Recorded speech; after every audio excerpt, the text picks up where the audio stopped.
Now, CJ, the two allies did sign an agreement to develop supplies of rare earths and critical minerals. This is going to be combating China's dominance of that market, and Beijing is not too happy about that. China is the world's leading producer of rare earths, and it's in a trade war with the US right now, CJ.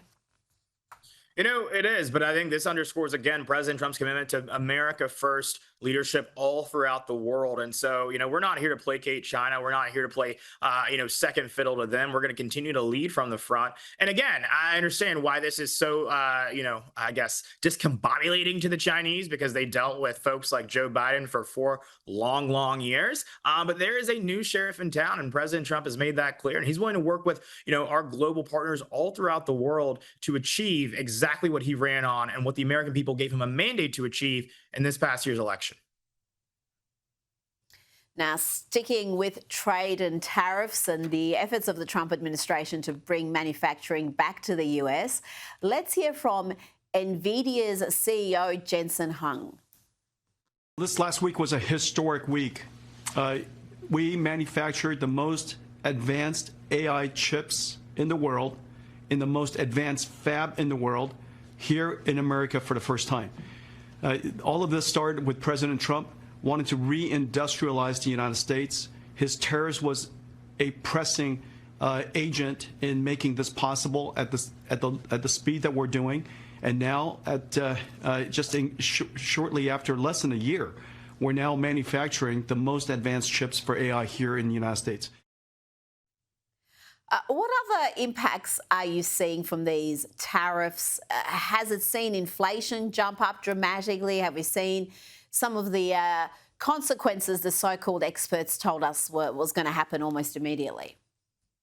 No, we haven't seen that. But what we have seen is the experts, again, as you just pointed out, be disproven yet again. I don't know why we continue to call these people experts anymore. I think we need to come up with a new word for them. I'm inclined to use the word liar, but, I like to be polite. I'll tell you what we are seeing as a result of President Trump's bold economic policy. We're seeing record job creation. We're seeing incredible investments, not just domestically from American companies, but international countries saying, I want to bet on America because America is in good hands under this president. And of course, you hear from incredible business leaders like the CEO of NVIDIA and many others who are lauding President Trump for his leadership on this front. And so, while the writers of, random publications and in the media who are betting on President Trump's failure, I actually want to remind them of a quote from President Obama: to root for the failure of a president is to root for the country's failure. And so maybe they would be wise to, I don't know, just hope that President Trump knows what he's doing, because if history is any judge of what lies ahead, I'm pretty confident in his ability to deliver for the American people in the future and for many years to come.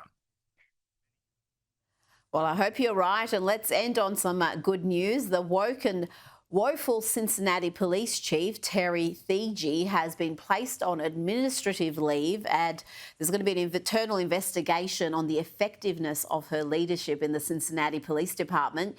She, of course, came to national prominence after a number of white people were bashed in what is alleged to be race-based hate crimes, essentially. The footage was absolutely shocking, and yet the police chief had this to say about it. Social media and journalism and the role it plays in this incident. And yes, guys, that's you. That is you. Social media, the post that we've seen, does not depict the entire incident. Talk about shooting the messenger, CJ. She seemed to be more upset about these clips going viral and some attention being brought to these horrendous crimes, acts of violence, than the fact that they actually happened. And you had mobs of people attacking a couple of victims who were left with serious injuries. Yeah, exactly that. She's asking us to just completely ignore what we all just saw with our own 2 eyes. It's actually insane to even think about. But this is exactly why President Trump and so many people on the right have gone after DEI. These people don't know how to lead. They did not earn it. That is actually what DEI should stand for. But beyond that, it's exactly why President Trump has sent the National Guard in many American cities, because what I just saw in that video looks like a third world country. That has no business happening in the United States of America. And if folks like this police chief won't stand up and lead, then President Trump will intervene. And I got to tell you, the people of Cincinnati will welcome it. And I believe the governor, the Republican governor of Ohio, would also welcome it, because people want to feel safe. They want to be safe in their communities. That's not something far-fetched to ask for, not something crazy to demand. It's an expectation, and it's a very reasonable one. CJ Pearson, thank you so much for your time tonight. Thank you.